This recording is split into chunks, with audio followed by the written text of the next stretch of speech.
बिल्कुल। फ्रेंड्स कर रहे हैं तो मुझे करना ही पड़ेगा। करते हैं, कोई बात नहीं, क्योंकि फ्रेंड्स कर रहे हैं इसीलिए मुझे करना है। ये सवाल अपने आप से सोचना पड़ेगा। आज आप उम्र के किसी भी पड़ाव पे हो, चाहे आप 12-13 साल के ही हों, तब भी आप एक बहुत अच्छे डिसीजन मेकर हो सकते हैं। यहाँ मैं पेरेंट्स को एक बात रीअश्योर करना चाहूँगी, क्योंकि जितने भी स्टूडेंट्स, जितने भी बच्चों से हम मुलाकात कर रहे हैं, मेरी रोज़ मुलाकात हो रही है इस कार्यक्रम के ज़रिए, अब हमारी हेल्पलाइन खुली हुई है, जितने कॉल्स आ रहे हैं, आज की जनरेशन बहुत बहुत इंटेलिजेंट है, नॉलेजेबल है और वाइज भी है। उनके इंसाइट्स इतने स्ट्रॉन्ग हैं, इतने डीप हैं। सिर्फ वो बहुत सैड हैं, वो दुखी हैं, वो सैड हो जाते हैं क्योंकि हम उन्हें प्यार नहीं दे पा रहे हैं। उन्हें चाहिए प्यार और एक्सेप्टेंस। वो अनश्योर हैं, इनसिक्योर हैं, उन्हें सिक्योरिटी चाहिए कि जिस रास्ते पर वो जाएंगे वो रास्ता सही होगा। उन्हें एक प्लेटफॉर्म चाहिए जिस पर वो बात कह पाएँ, क्योंकि कई बार वो डिसाइड नहीं कर पाते कि यहाँ जाएं या नहीं जाएं। तो ये हमें एज अ पेरेंट सोचना पड़ेगा कि क्या हम उन्हें प्लेटफॉर्म दे पा रहे हैं कि वो अपनी बात हमें कह पाए। क्योंकि एज अ पेरेंट ऑल्सो हम डर जाते हैं कई बार जब उनकी बात सुनते हैं। हमें समझ में ही नहीं आता कि हम उन्हें क्या जवाब दें। जवाब उनके अपने पास ही होंगे, सिर्फ उनकी बात सुनने को हम तैयार हो जाएं। एक और कॉलर हमारे साथ जुड़े हैं, उनसे बात करते हैं। हेलो। हेलो जी। हेलो जी नमस्कार, बताएं। जी, मेरा नाम मनीष ओमकर है। जी मनीष। और मुझे ये पता करना था कि जैसे कॉलेज में हम लोग हैं तो जबरदस्ती किसी लड़की के पीछे पड़ना, वो भी क्या एक डिप्रेशन का ही लक्षण है क्या? आपकी आवाज़ क्लियर नहीं आ पा रही मुझे। हेलो जी।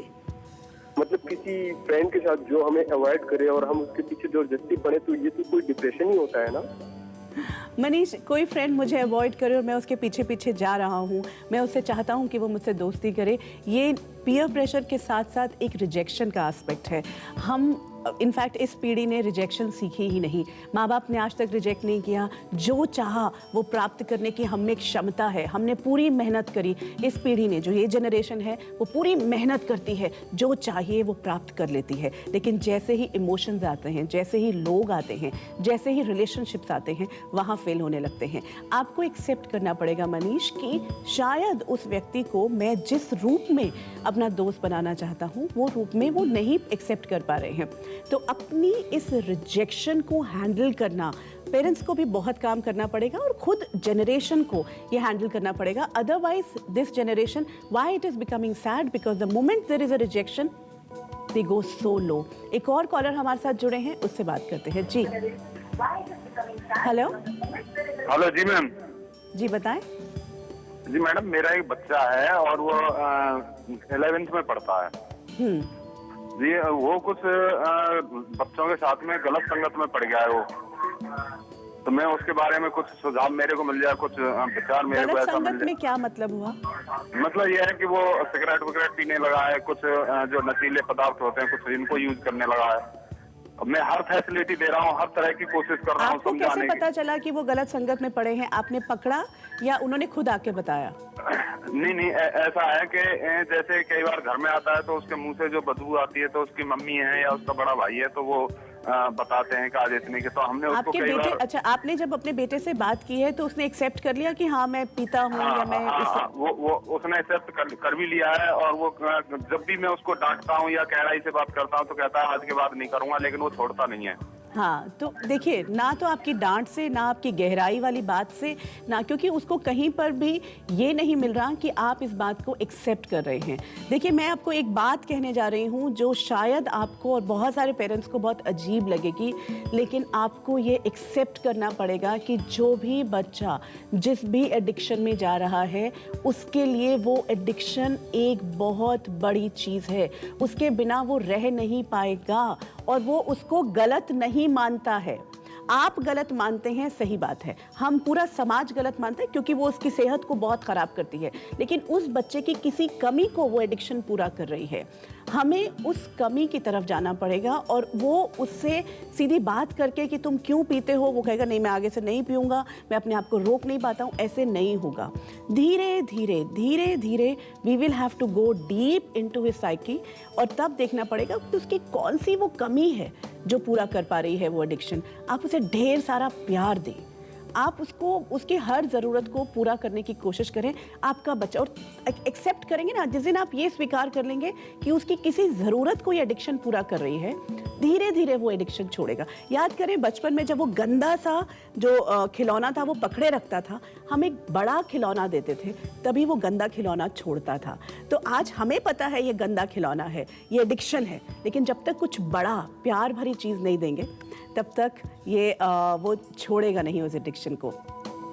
कुछ टिप्स मैं स्टूडेंट्स के साथ शेयर करना चाहती हूँ कि कैसे जब आप अपने जीवन में प्रॉब्लम्स में आ रहे हो तो कैसे सोच समझ कर आप दोस्त बनाएं। दोस्तों की नीयत को ज़रूर आंकें, क्योंकि ये आंकना बहुत ज़रूरी है और आप ही आंक सकते हैं, आपके माँ बाप नहीं आंक पाएंगे। दोस्तों के प्रभाव में आकर आप फैसले तो नहीं ले रहे, ये आपको देखने की ज़रूरत है। दोस्तों के लिए सकारात्मक भी बदलाव अगर आप करते हैं, सपोज आपने एक बहुत पॉजिटिव कर लिया, आप बहुत कॉन्फिडेंट हो गए अपने दोस्तों के साथ, लेकिन आप ये याद रखें कि ये कॉन्फिडेंस तभी तक रहेगा जब तक वो दोस्त है। जैसे ही वो दोस्त कहीं और चला जाएगा आपका जो कॉन्फिडेंस है वो फिर ख़त्म हो जाएगा। किसी दबाव या मजबूरी में आकर आप दोस्ती ना करें, क्योंकि कई बार क्या होता है कि मुझे इन लोगों के साथ दोस्ती करनी ही है, नहीं तो मैं कूल ग्रुप में नहीं आऊँगा, मैं इस ग्रुप का हिस्सा नहीं बनूँगा।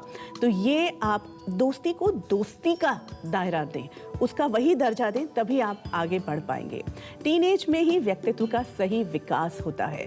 सबसे बड़ी प्रॉब्लम पेरेंट्स के सामने ये आती है कि वो उनके टैलेंट के ऊपर तो करते हैं, उनकी स्टडीज़ पर तो ध्यान देते हैं, लेकिन उनकी वैल्यूज़ पर काम नहीं कर पाते। पीयर प्रेशर को समझकर ना कहना सीखें। It's a very important thing. आज तक पेरेंट्स भी नहीं सीख पाए हैं, लेकिन हम जो ये जनरेशन है उसे सिखाना पड़ेगा। No does not mean always कि हमने उसकी दोस्ती छोड़ दी है। दोस्तों के दबाव में आकर गलत फैसले नहीं लें, क्योंकि गलत और सही का फैसला अंदर की आवाज़ आती है। अपना रोल मॉडल बनाएं और अपना रास्ता खुद चुनें। बार बार हम ये कह रहे हैं कि दोस्तों के कहने में आकर ये सब्जेक्ट ले लिया, इस लाइन में जाना है, इससे आप आगे नहीं बढ़ पाएंगे। दोस्तों से आप ज़्यादा प्रभावित ना हों और दोस्तों का साथ निभाएं और हेल्दी कंपटीशन रखें। Again competition how can it be healthy? देखिए, जो अपने रास्ते पर जा रहा है वो अपने रास्ते पर जाएगा, और जो मेरा रास्ता है, हर बार जो हम ये देखते हैं कि वो मुझसे आगे चला गया है, वो उसका रास्ता है। अपने आप को कंपटीशन अपने आप से करें, दोस्तों के साथ कंपटीशन ना करें। इस वक्त हमारे साथ एक और कॉलर जुड़ी हैं, उनसे बात करते हैं। जी हेलो हेलो हेलो मैम। जी नमस्कार।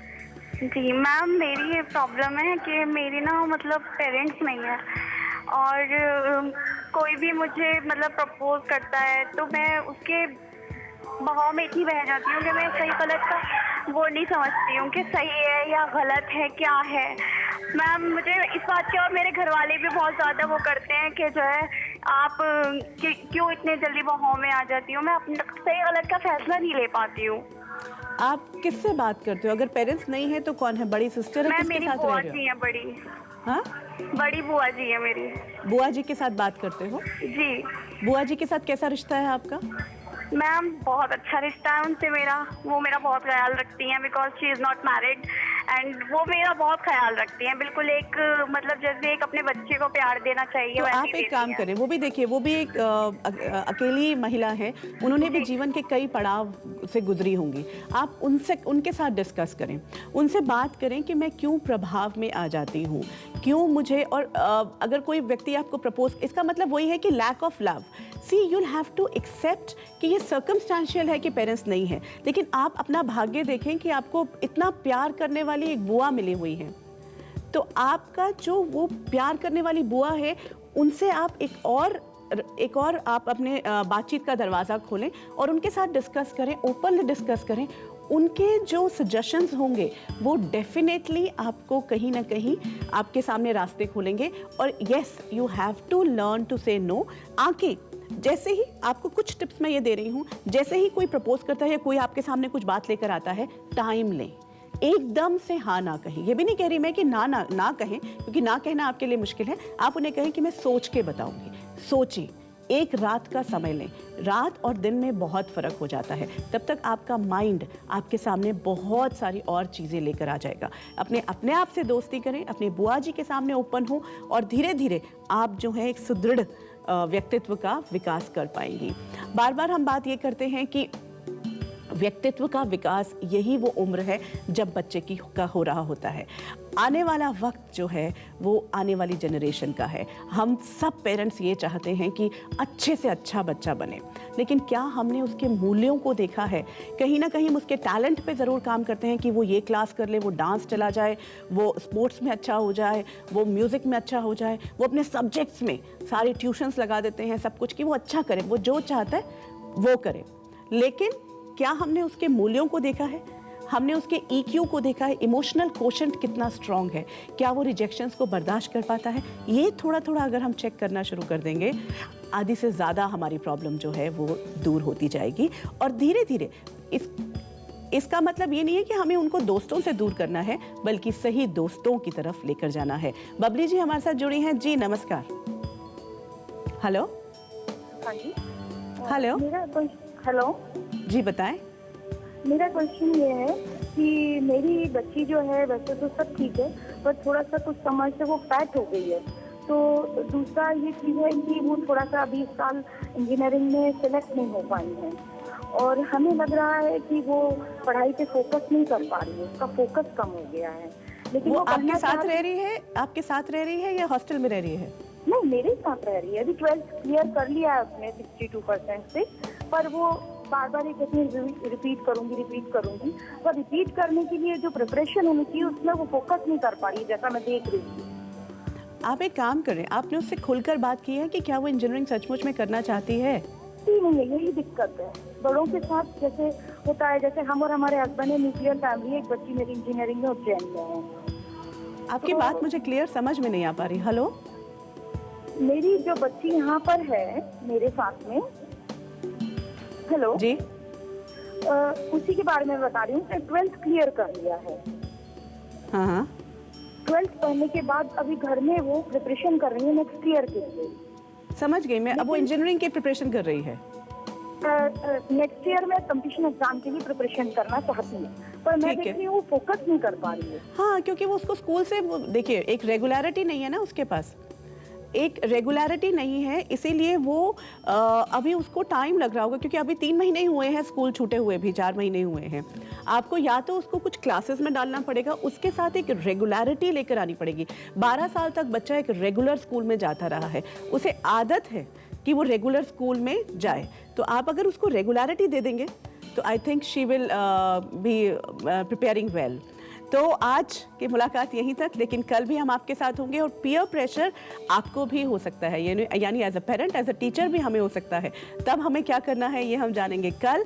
आज कॉल मित्रा में इतना ही। आपको बता दें कि इस प्रोग्राम के बाद भी हमारी फ़ोन कॉल्स खुली हैं, आप हमारे साथ संपर्क कर सकते हैं। आपसे विदा लेते हैं। नमस्कार।